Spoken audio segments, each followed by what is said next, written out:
vegetables are here. It's a reason that they kind of slide little things in on commercials now where they say if you eat this many fruits or this many vegetables in this such and such a day, it may prevent cancer. Or this has antioxidant in it which prevents cancer. Or they try to throw it in and say that it may. It ain't that it may, it does. So this is kind of provoking me to go and do some more things in my health topic, because I can go into detail telling you the fruit and vegetables, the nutrients and vitamins and minerals and the enzymes that are within these fruits and vegetables that actually breaks down and kills off cancer, and showing people how cancer feeds off of sugar. So pretty much, guys, I'm telling you, most of the diseases there, it's autoimmune because we do it to ourselves by what we put in ourselves. Okay? I'm serious when I tell you this, guys. I maybe had in my whole life a cold 3 times. That's it. Had meningitis 2 weeks after I got a meningitis shot. Now, I was on a full-ride scholarship from doing track, okay? And so there was a time where it came by where they had to have a clause where in order for you to be able to keep your scholarship, you had to get the meningitis vaccination. First time I ever been vaccinated. Yes, people say, well, how did you go to school? Well, you don't have to be vaccinated to go to school. They do this thing where they test your blood and see if there's certain type of antibodies or whatever, and whatever they do. But anyway, they try to get me to get all these different shots. So even when I went through the medical portion of physical therapy and all that, there was no, I didn't want no hepatitis B vaccination. I don't get vaccinated, guys. Y'all can do what y'all want to. That's totally fine. I'm not knocking anybody for what they do. If you get vaccination, you think that's the best for you and your family, that's all great. But me and mine, we don't. My sons don't get sick. They don't miss school or anything like that because God designed you with something called the immune system. And the biggest part of the immune system is the liver, okay? And I'm telling you, the things that can heal you, you should be able to ingest them and let them break down in your body and neutralize free radicals that's within the body. Fruit and vegetables reign king when it comes to that. Now, if something is to protect your immune system, why does it have to be forcefully injected in there? I'm gonna leave y'all with that because y'all can see I'm kind of getting passionate about this. But anyway, that brought it home. The reason why I hate this is because I wish if I was back in this certain area, I'm not gonna say her name, but there was a patient that we had that came in. The doctor then gave this lady 6 weeks to live. Her last request on her bucket list, she wanted to come in for treatment. We had a big pool at the facility, and it's heated. She just wanted to spend her last days coming to therapy, just being able to go and be in that pool, and we had conversations. I started talking to her about how she can get well. See, that's what I do, people. I talk to you how you can actually overcome it. I don't, because that's what people do. The minute you start thinking about the cancer, you instantly start thinking you're gonna die. So the more you keep thinking about it, the more your body prepare you to do that. I did another video telling you guys how I would go and whenever I had people that come in with their rotations, and when you put gait belts around some patients that just got like a knee replacement that we've done or a hip replacement that we've done, and whenever we get them up, what I do is I pick them up and I move them. And they go, whoa, whoa, whoa, whoa. I said, what are you doing? I said, look at this. See this? Even though I moved you around, I'm telling you, you can't fall. It's impossible for you to fall. So go ahead and start walking. Then I'll take them to another patient that had the same exact surgery, same thing. I don't tell them nothing. I just stand them up and say, okay, let's step. They wait, I'm gonna fall, I'm gonna fall, I'm gonna fall. And the more they kept saying I'm gonna fall, their body actually started preparing themselves for the fall. And even though they were okay, they started to lower themselves to the ground like, oh my God, I'm gonna fall. They started reaching for stuff, getting off balance, about to fall. Why is that? Because they kept on dwelling on the very thing they were trying to prevent. They were trying to prevent themselves from going. They were trying to prevent themselves from falling, but the more they kept thinking about it, the more they kept telling themselves they're going to fall, the body gave them what they kept on saying they were going to do.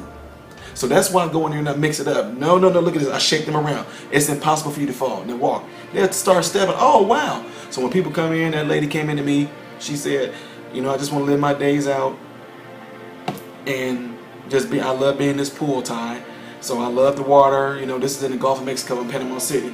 I love the water. I can't go to the ocean right now, but I just want to be in the water, living out my last days. I said, do you want to live? She's like, what do you mean? I said, do you want to live? Yeah, but they told me that I'm stage 4, and then, okay, well, I understand that, but if you want to live right now, you want to start flooding your body right now? That woman got a juicer, put her on a carrot and apple regimen. You guys can look this up. It's called the Gerson therapy, okay? And I'm not sponsored by them or getting anything from them. So anyway, it's just that I'm passionate about it. I got to meet the lady one time and all that, talk about, she's a wise lady. She's like in her 90s.